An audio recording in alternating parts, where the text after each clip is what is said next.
All right, welcome to the first podcast of Los Doyers Talk. We're going to be talking about Dodger baseball and just baseball in general. I'm the legend. We have Senor Tortas and Manash as well. It's been a kind of a tragic week to start it off. I'm sure Manash would have some words on that. Yeah, just to start off this episode, I'd like to say I'd like to honor the great and legendary Roy Halladay, and we'll have a few seconds moment of silence for him now.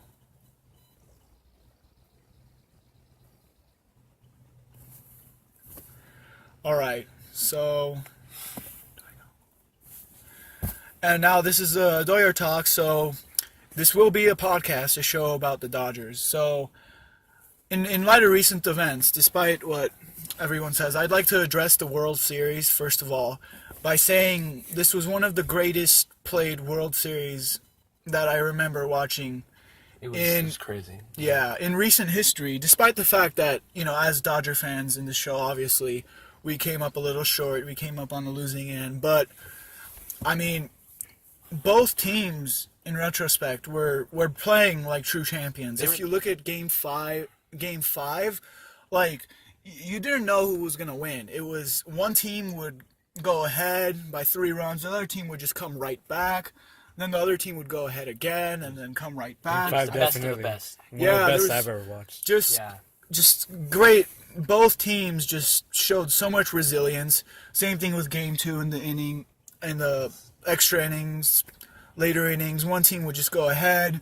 The other would come back and tie it. It was just crazy. So many records were broken. Oh yeah, just like that one game. Yeah, just all those home runs, which is not easy, by the way, at Dodger Stadium. It is a pitcher's park, but it really wasn't evenly matched World Series until Game 7. Game 7 was Game 7 was can't finish like that. Game 7 was a little unexpected. It was kind of unfortunate and surprising to see Yu Darvish, one of the game's better pitchers, who has proven himself throughout the years, just struggle in the World Series. Let's talk about that. And, yeah, I also want to point out it was also surprising because early on in the NLDS, against Arizona and against Chicago, he pitched great. So it was going to look like he was also going to pitch good against the Astros because, he played for Texas. He had faced them before. He knew the hitters, so... He pitched well in that ballpark. Oh, yeah. And then especially, he had that hiccup at Minute Maid Park. Yeah, you would think he'd pitch better coming back to Dodger Stadium, have that redemption. Oh, yeah. But it was basically the same thing. Especially when he matched up with Gurriel. I'm Senor Tortas. Yeah. So do the Dodgers re-sign Darvish? What do you think, Manash? I think he is their second best option as of right now. You sure about that? I'm just... Hold there's been a lot of debate about it, but you go on. Let me tell my thoughts about that. I think he would be their second choice. I think the best choice for them would be, despite the fact that he's pretty expensive, their best option right now would probably be Jake Arrieta of the Cubs. As this is a guy who is, first of all, his first year with the Cubs, he came in, he won a Cy Young, he had an ERA under 2, he didn't throw like 2 no-hitters? I think he Jake did, Arrieta? with the Cubs, Yeah. He threw one at Dodger Stadium. Oh, yeah, I remember that. Now, you may think, Arrieta's not as good anymore, but he still had a decent ERA in the season. It was I think it was around 3.5. It was 3.5. Something pretty remarkable for most pitchers. Yeah. But also, most importantly, now, this is probably the most important, but the Dodgers do well in the regular season. We've won the division We won it 5 straight times. 5 straight times. But what the Dodgers need is players who perform well in the postseason and step it up. And Arrieta has postseason experience. He even pitched well against the Dodgers in this NLCS. Which was his last start. 4, yeah. As a Cub. We don't know that. Well, but he pitched good. He only allowed 1 run, I think. You remember in the World Series last year how he just made the Cleveland Indians look nothing. Yeah, he has World Series experience. He pitched 2 starts. He pitched great. He pitched great under pressure. The Cubs were playing in an elimination situation in Game 6. They were down 3-2, but he rose to the spotlight. He just shut down the Indians and gave the Cubs a chance to win the World Series by helping them to force a Game 7, and he did. And he also pitched great in Game 2. This guy is just, even if you watch him pitch, his pitches, I mean, he just has nasty break. He's tough to hit, and I think he could really potentially help the Dodgers win a championship with his clutch pitching and his tendency to rise to the occasion. I think you're right. So here's some stats. With Yu Darvish last year, or 2017, combined with Texas and the Dodgers, he made 31 starts, had an ERA of 3.86 combined, 186 innings, struck out 209 batters while walking 58. Now we compare that to Jake Arrieta. He made 30 starts, pitched 168 innings, had a 14-10 record, ERA of 3.53 exactly. Struck out 163 batters, 55 walks. So you're basically getting pretty much about the same stats. Yeah, very similar. But there's that thing again that you say about Jake Arrieta with the postseason experience. However, and success. That too, but I think whichever one we do pick, if we don't pick Arrieta though, Darvish is not a lot worse. He would be a good choice, definitely. The second best. And he had a rough outing this time around, but with the type of pitcher he is how good he is, I think the next time around there's a good chance that he will be very successful. And especially with the stuff that he has. I mean, his slider, breaking pitches are just nasty. They're fantastic. Yeah, I mean, it's just a shame how Darvish was like in Game 7, just within like the first 2 pitches. Yeah, it was painful. Bad, but let's keep in mind, Dodgers didn't lose because of Yu Darvish. No. Despite whatever. No. They had their chances. The bases like were low. I know. Also, another big issue I wanted to bring up: the bullpen in some areas seemed to be just worn out and tired. Obviously, and this was noticeable in Game 5 because if you play 3 games in a row at Houston, the bullpen will be used a lot. But on both sides. Both sides, definitely. Yes. I mean, that's just the nature of the game now. They're going to use their bullpen. Yeah. Well, the unfortunate thing was in Game 5, obviously, Darvish came out in the, second inning in Game 3. Plus, Kershaw coming out early in Game 5, just struggling. That was unexpected. And that caused the bullpen to work a lot, especially in Game 3. All of those guys. I mean, you have guys like Brandon Morrow, who, look at him. He pitched it every single game in the postseason, and by the time he came in Game 5, you knew he was just like completely worn out, dead Everything tired. he threw was hammered across the field. Yeah, the bullpen was really tired, obviously, after their starters coming out really early. But then look what happened. He had that 1 day rest, and then he pitched great 6 and 7. Yeah, exactly. He just needed 1 day of rest. So what you're saying is we definitely do need to go after that number 2 starter who can eat innings. Oh yeah. Because we need starters who could go deeper into games, and Darvish is capable of that. He just had a couple of rough outings this time. Just like Kershaw in Game 5, he pitched great throughout the whole postseason. It's just that, you can't expect him to be perfect every time. Yeah. It's just a shame that I had Game 7 was true, and but you can't change the past. And the tired bullpen is ultimately, especially in Game 5, I think what led to us losing. It's a lot of what ifs would have happened now. Oh yeah, a lot. But let's move on. Let's look to the future. Now you were talking about Brandon Morrow, and I think this is a guy, number 1 guy. This is their priority. Oh yeah. They need him back. They don't have a setup man to Kenley Jansen, and I think right now there's 3 really setup men who could, set up Kenley Jansen. There's Morrow, there's Greg Holland, and Wade Davis, 2 former Kansas City Royals. I think Holland and Davis, they're going to come a little expensive, especially because they have that household name, their pedigree. Morrow's still lesser known.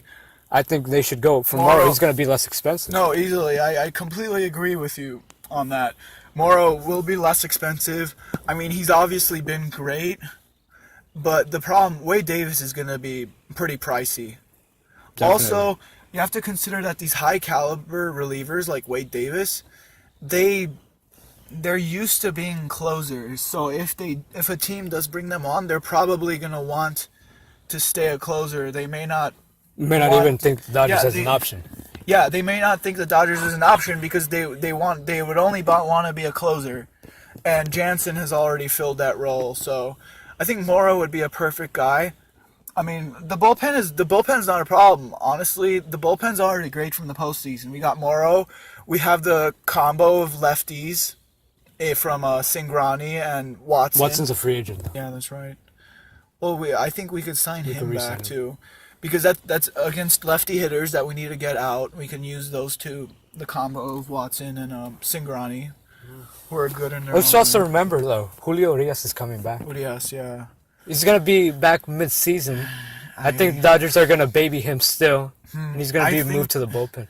I think babying him would be the best because I'm not... Because he's coming off surgery. Yeah.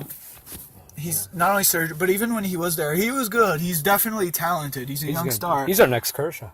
Yeah, but then again, with these young stars, it would be best to keep them in the minor leagues long enough so that they develop more, so that when they come to the big leagues, they can actually perform really well.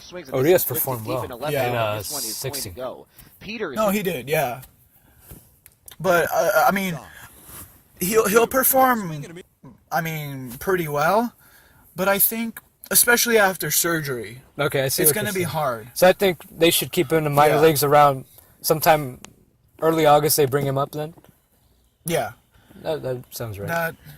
Early August, maybe during September call-ups. Give him a few starts to see where he's at. No, I think August. It'll give him just a bit more time. A bit more time. Just 2 months. 2 months, I think, would give be him good like maybe 5 to 10 starts. See where he's at. If he does really well, potentially, if he does really well, amazing. Maybe. Put him on the postseason roster, division series roster. Well, that's jumping. That's jumping ahead. Time will tell. Yeah, that's jumping ahead. The Dodgers also do have that prospect Walker Buehler. Oh yeah, pretty fiery. Yeah, interesting. We have a lot of options for the future. We have a great farm system. I think 2017 was an amazing year. Just 2018 could be better. Oh yeah, definitely. It's gonna be interesting with guys like. When I mean, we have a lot of young players, like young talent, obviously. Jock Peterson, Corey Seager, Cody Bellinger. A lot of these guys who are they're talented, but they are playing like rookies. Essentially, like Cody Bellinger and Seager swinging at breaking balls down in the dirt, or possibly bad pitches, or even Bellinger trying to always pull the ball. But if these guys actually, as time goes by, and they start becoming smarter hitters with more experience, which they'll have more experience under their belt next year, they could potentially be even greater, and they're already great. So give them a little more time to develop, mature, and like even Jock Peterson. Look what he did in the He was. I mean, when he first came up, he was good, but then. Throughout time, you noticed he was always swinging out of his shoes, striking out a lot. But, I mean, as you look at him now, you can notice he's grown. He's making contact more.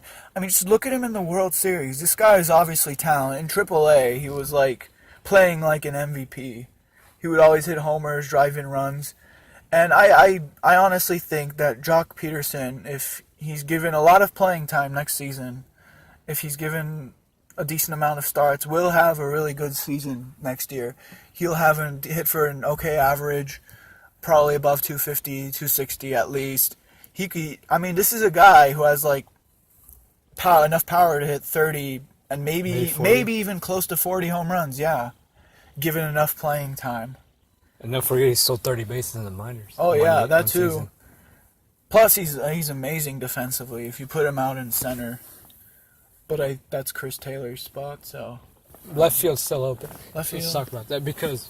So, I want to talk about the farm system, actually, because I think we have good depth all throughout, especially the pitching. Really, I don't think we need to talk about that. Catcher, we have Austin Barnes. Yasmani Grandal's a free agent after next season. I don't think they're going to re-sign him back. But we still have a few catchers like Will Smith, Kyle Farmer. About that, I had a question for you, Senor. What do you think?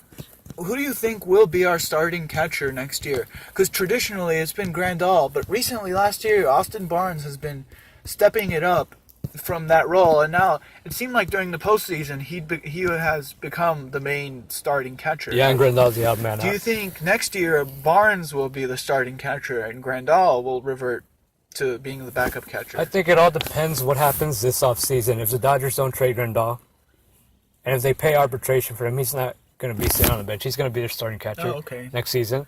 I think Austin Barnes will definitely get a lot more playing time. But Grandal's still the starting pitcher. Grandal knows the pitchers well. And he's just more established. Barnes, I like Barnes a lot. And they're going to find ways to move him around in the infield. But they also did re-sign Logan Forsythe. They picked up his option. Oh, yeah. So they have him set at second base. Yeah. But anyways, here's what I was saying. So looks like we have some depth at catcher. At first base, we have Cody Bellinger. We're good there for like 5-6 years.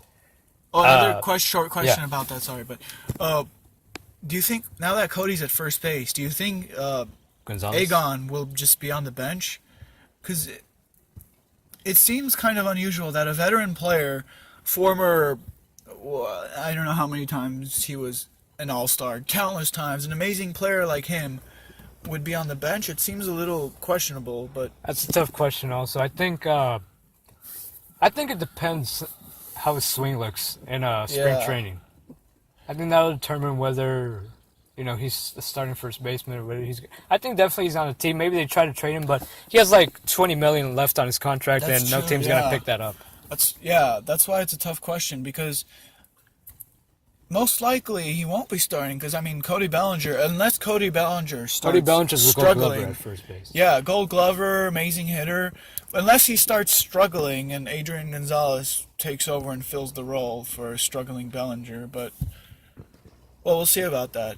Now, what were you saying before? Okay, so we have Bellinger set at first. We have Seager set at short. And there's some speculation that he'll move to third, whatever happens.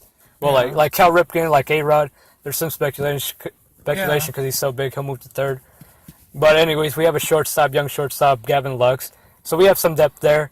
We have obviously a lot of depth in the outfield. Peterson, Taylor, Puig, though he's a free agent in a couple of years. And this year, I'm not sure. I think we'll re-sign him, maybe. Yes. We have a lot of outfield options. In the minors, we have Andrew Tolles, Alex Verdugo. We didn't mention him. Verdugo. I was going to mention him earlier, but yes. So what I'm saying is, we have depth pretty much everywhere except third and second. You gotta look. Justin Turner's getting old. After this, we're gonna have like 2 or 3 seasons, and then we don't really have a second baseman. We had a second baseman in the future. That was Willie Calhoun, and we traded him for obviously you Doyers. So I think here's what I'm getting at with the draft. With the farm system, because this affects the draft this season. Dodgers have a payroll of a little more than $200 million. Now, there's a thing called the luxury tax. It's at $197 million. And basically, if you go $40 million over, your first-round draft pick gets moved down 10 spots. Oh. And the Dodgers, they're already picking last. They have the best record in all of baseball. Oh, yeah. If it moves down 10 more spots, that's got to be of some concern, especially with this regime, Andrew Freeman's regime. They're really about signing, developing their own players. Definitely, yeah. And I think we need one more. In order to really be truly set for, I think, 10 more years, we need to find that superstar middle infielder, like Carlos Correa, like Chris Bryant. Yeah, I think we need that one more guy, and I think Andrew Freeman knows that, and that might restrict his spending this offseason. Yeah, and that's kind of unfortunate now that you mention it. So then it seems like he won't go after guys like Arrieta or another possible luxury bat. That would be it's enticing, but unfortunately it's not looking like it'll happen. And so here I did calculation. It's about $237 million. That's the max before they go over that luxury tax. 40 million. So I said we're about $200 million. And I'm not sure about that because this whole new collective bargaining agreement. I'm not sure how it works. If it's opening day payroll, does that affect our order in the draft for 2018, or is it at the end of the 2018 season?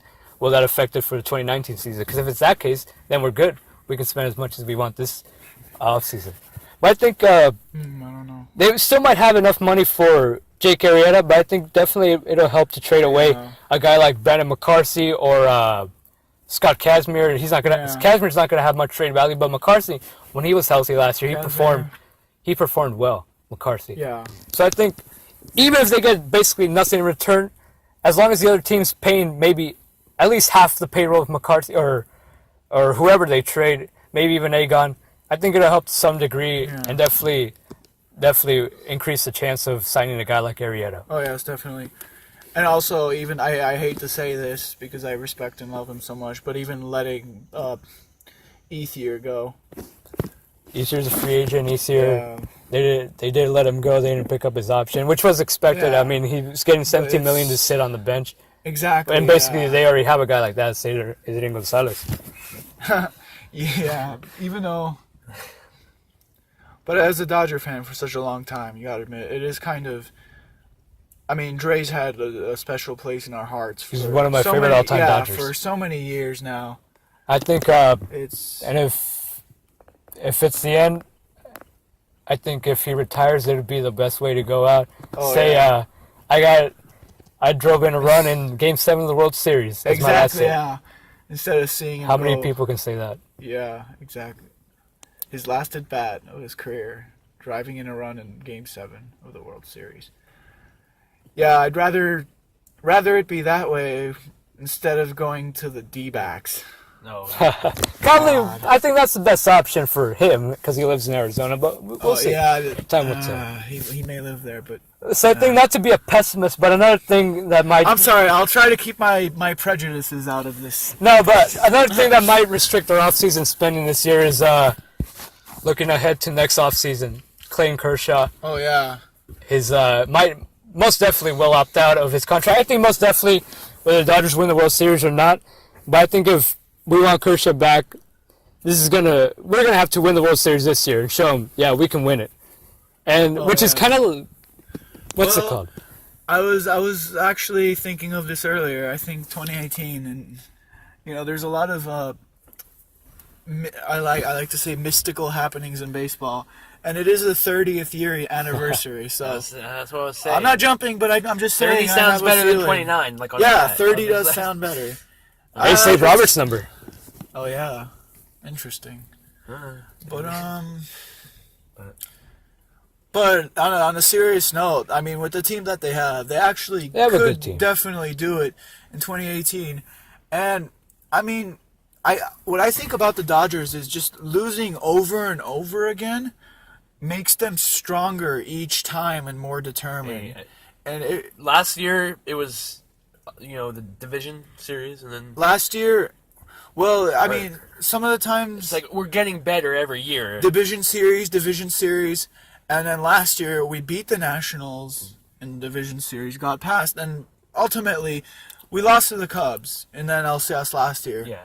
But this year, then we were even more determined, just laser focused the whole time. And we got through. We won the pennant, made it to the World Series, and Dodgers. And it's not like we were hard. We pushed it to Game 7. To Game 7, even though Game 7, I coming back from a crucial Game 6. Oh yeah, I mean, crucial Game 6, We're which pushing was a must-win situation. We beat Verlander twice. Yeah, we beat one of the best postseason pitchers, by the way, of all time.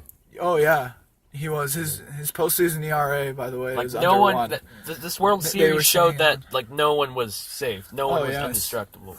Astros. Well, you just gotta hand it to the Astros. I mean, they were in it. They outlasted the Dodgers, plain and simple. Yeah, they outlasted us. They just played great.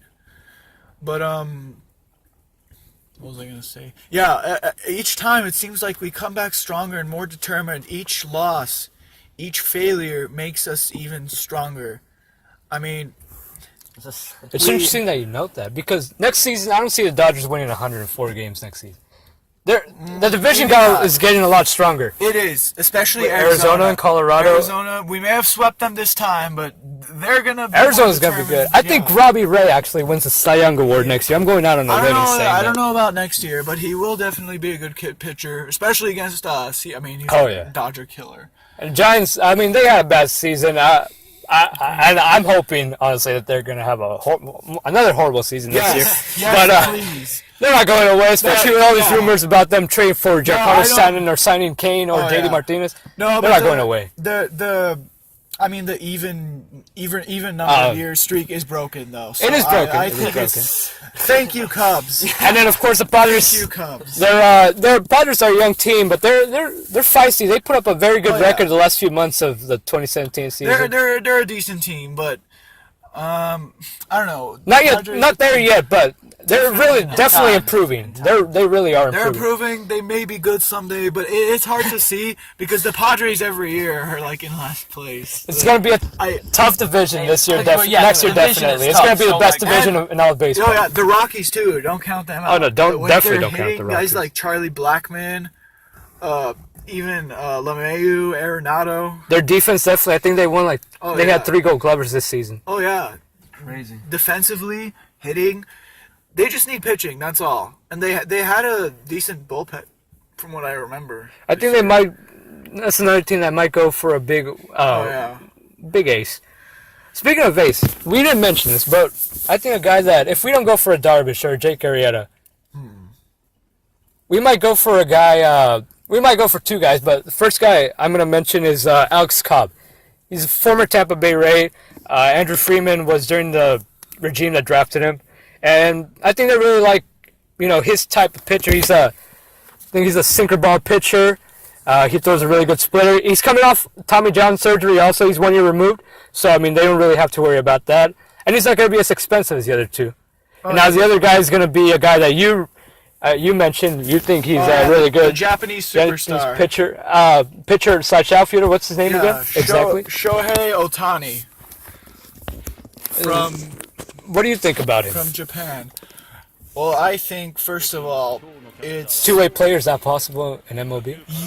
Yeah, I don't know. That was my first question when I read about him in the Dodgers news online. That this guy is both a pitcher and outfielder. But first of all, I want to mention that if he's an outfielder, meaning he's a position player, that means he is used to taking batting practice, training and hitting, and just basically as a position player, you would expect that he would be a good hitter too. So would this mean that if he is a pitcher, if he comes to the major leagues and he pitches for the Dodgers, he could potentially be, since he has experience being a position player and hitting, he could potentially be the best hitting pitcher in the league, right? Technically. So he would be pretty valuable if he could actually pitch well and hit well. He'll almost be like the 9th hitter in the lineup, like he's a DH. And so you're saying that could solve 2 of our needs, pitching and a little better in a way, hitting. when he starts, it'll almost be like an American League lineup. Every hitter will be a competent hitter instead of having that pitcher in the 9th spot in the National League. That's, I don't want to say automatic out, but most likely and a rather easy out. Now here's the guy I want to mention also. He's a free agent and he's a lesser known name. Trevor Cahill. It's a really weird that I mentioned this. I haven't heard that name for a while, but he's I think he was a starter reliever last year for the Padres. Padres Royals, I think. I think he was one of the guys that was traded also. And with the Diamondbacks earlier on. Earlier in his career, he was with the Diamondbacks. But here's the thing: he's one of those guys that has a really good curveball. And we saw last year how in the World Series it was prominent with the Astros. It was McCullers and what was it, Morton, McHugh? They were really good. Oh yeah, striking out Seager and Ballinger. Yeah, but what was even better about them was that they're starters. So they knew how to pitch multiple innings. I think we could use a guy like that, for the postseason. Definitely, we could use that curveball guy. He's gonna make hitters look foolish for multiple innings. Long reliever. I think if that might be a little under the radar move that we might. I think we already have that in Maeda actually. Maeda's gonna be a starter though most of the year. Oh yeah. No. Well. True, but I think in the postseason he would be useful as a reliever because he's shown he could be great as a reliever. I mean, I mean, yeah, Dodgers will probably have him as a starter, but honestly, I think it would be wiser to just keep him in the bullpen because we've seen him as a starter. He can perform he can do a decent job sometimes, but last year as a starter, his ERA was over 4. They moved him to the bullpen, and right away he just started. He was lights out. Yeah, he was lights out. He would get everyone out, even the postseason. I mean, against the D-backs, the Cubs, even against the Astros, he pitched great. Just that one time, he gave up a big home run because obviously he was tired. He pitched 2 or 3 innings the day before. But so I'm not with this Trevor Cahill guy. Trevor Cahill signing. I'm not saying I'm not saying they're gonna go ahead and do it, but I'm just saying it could be one of those other radar moves. It can never hurt to have too much pitching. And we saw last season when they signed Brandon Moore right before spring training, I was saying, man, this is going to be one of those key moves that's going to help him as he goes to the postseason down the stretch. Because, I mean, these are the moves that, teams like the Giants and the Cardinals have made in recent years, and look where it's gotten them. The Dodgers actually made one in 2016 with Joe Blanton. So I think, Joe Blanton. That was a good curveball guy. He had a good curveball, but... Look what happened. Remember what happened in Game 1 of the NLCS? That's true. Joe Blanton. That was painful. But Trevor Cahill is younger. Yeah. Joe Blanton was a little on the other side. Yeah, as a starter, he had an ERA of 4.35 to Kenta Maeda. So one last thing I want to get to. If the Dodgers were to trade for someone from their incredible 25-man roster and 40-man roster, who do you think's the guy that most likely goes? Of their surplus to try to improve or try to cut payroll, who do you see going? Kershaw? Oh, this is just wow. I'm not sure about this, but I think possibly Adrian Gonzalez, because he does cut into the budget. He has a very high payroll. He's around 20 million in the 20 millions. And B, it would seem kind of useless to keep a player like him, who's been a former all-star just countless number of times, just an experienced veteran like him on the bench, which he probably will be because we have someone like Cody Bellinger at first base. So Gonzalez would most likely have to be on the bench. So it just seems it seems useless. It just seems worthless to have him. So who do you he think doesn't serve a purpose? So we'll probably wind up trading him because of the budget. It would cut down the budget, and also we already have an amazing starting first baseman. So yes. Actually, so if you say Agon, there's not going to be a lot of teams that are going to want to trade for him because of that big payroll. But here's what I think. Maybe somehow we hear all these rumors out there. Maybe he could be part of a package that headlines Giancarlo Stanton. Maybe. I mean, Stanton has that huge contract. I think we could afford to pay for a few years. And, Agon, of course, knows Don Mattingly in Miami. Don Mattingly, of course, former Dodger manager. Something like that could work. They're going to have to give up a few prospects, of course. And Walker Buehler. Oof. Maybe. They're gonna it's not gonna be easy. Miami's gonna want a lot for Stanton. You do realize that, right? He's one of the top caliber players in the league. He's probably besides Aaron Judge, the strongest and most powerful. No, I think he is the strongest player. More than Aaron Judge is strong too. Don't underestimate Aaron Judge. Sorry. But that does fulfill a left field need, kind of. The legend here is a Red Sox fan. Hey, it's okay. Sorry. We won't let by. Sorry about me complimenting Aaron Judge, but he is definitely. Yeah. Red Sox fan ever since they won it in 2013. What? Excuse me. No.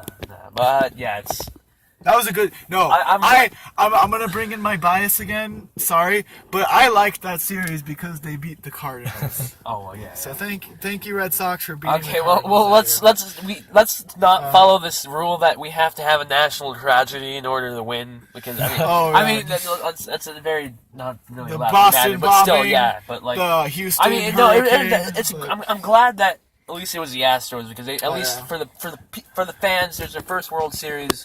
Oh, so at least they have one under their belt now, and I know it really did bring up their spirits. Of course, ours were knocked down, but oh yeah, ours were 2018 crushed. is going to be an amazing year. And another team that is strong and dangerous, by the way, even though they haven't even gotten to the NLCS, the Nationals are still a threat. Even though they have not made it to the NLCS. Let's remember they have guys with a rotation led by Scherzer and Strasburg and just amazing hitters like Bryce Harper. And this is going to be Bryce Harper's last year with Washington. They're going to go all in. Oh yeah, all in this year. If they're gonna do it ever, it's gonna be this year. So we might have to worry about that definitely for next season. So Dodgers, who do they face off next year in the World Series? Shut up, Red Sox. I'm gonna say it's very likely that rematch? it could be the Astros again. Yeah, a rematch. Maybe. Very likely. Definitely Yankees very are strong. As much Yankees as I are hate very them, strong. they are I have heard rumors that the Astros are going after Arrieta, and should they get him, they could have a super rotation with Verlander, Keuchel, and Arrieta. And plus they're good pitchers, McCullers. Yeah, McCullers and Morton as well, and then an offense with Springer, Correa, and Altuve that they have. They could just wipe out all the competition. They could have a better they could win more games than what was the record? The Mariners won that 1 year. Yeah, they could With Arrieta. with a legendary team like the one they could possibly have. Here's who I think they see in the World Series next year. And this is a pipe stream. Angels. Dodgers Angels freeway series next year. Their starting pitcher's gonna be super healthy. I'm sorry, but I'm not saying it's not gonna happen, but that is a big jump. You see how they performed last year, second half? They're gonna have very healthy starting pitchers. They still have Mike Trout, the best player in all of baseball. Okay, hold on. They have Justin Upton. He's with them solidly. That to even get to the World Series to win the pennant, you have to have an amazingly solid team. Every hitter has to come through and produce. Every pitcher has to be good. That's not the Angels as much. Angels. I'm not saying it's gonna be easy. Pitching. I'm saying that I can see it. Their pitching Their pitching's really good. It's just they've been hurt a lot these last few years. Garrett Richards and Shoemaker. And they have Andrew Heaney, who's a guy we traded to them, and Tyler Skaggs. They're really good. They're talented. They're really good prospects. They're talented. They don't have the pedigree yet, but I think this could definitely be a good. They're just going back, back in between stadiums. Unless we see them perform, unless we see them actually perform really well, I don't see it happening. But also look at their offense. They have Mike Trout, obviously amazing. Justin Upton. He's a good, decent hitter. He's a great hitter. Great hitter.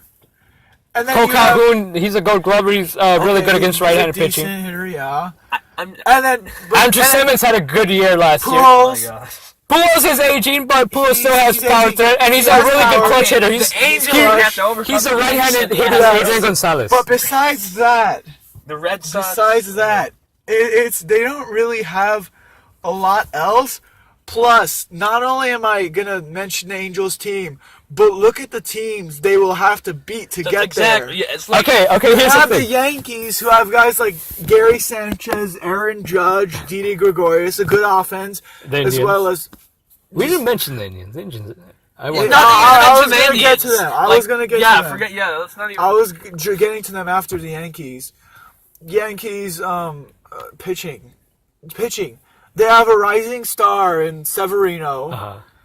I mean, they have Tanaka. They have a lot of good players. Obviously. Yeah, obviously. Great rotation. We saw them this year. They were great about the American League. But they came close to beating the Astros, who were the World Series champs. A really tough team. Okay, the Yankees are tough. Also, hold on. Let me.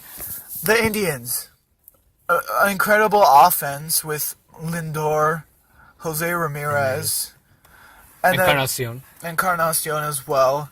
And then you have a pitching staff with Kluber, Salazar, Carrasco, guys like that. Andrew Miller in the bullpen. Yeah, Miller in the bullpen, Cody Allen still. Yeah. And plus Indians, remember, they're determined. Like I said, failure, especially difficult failure, makes you determined to come back even stronger the next year, which happened to them when the Cubs defeated them in Game 7 of the World Series, which, by the way, was just another really tight game. Man, that Yankees-Indian series was awesome. And then even another good team, maybe not as good as the Indians or the Twins? Yankees. No, sorry, legend, but the Red Sox. Yeah. Still a threat. Yeah. Those damn Red Sox. I do want to see a Chris Sale, Clayton Kershaw matchup. That'd be amazing. But yeah, even they're a threat and probably are a better team than the Angels. That's why I think the Angels are a big jump. Did they even play 500?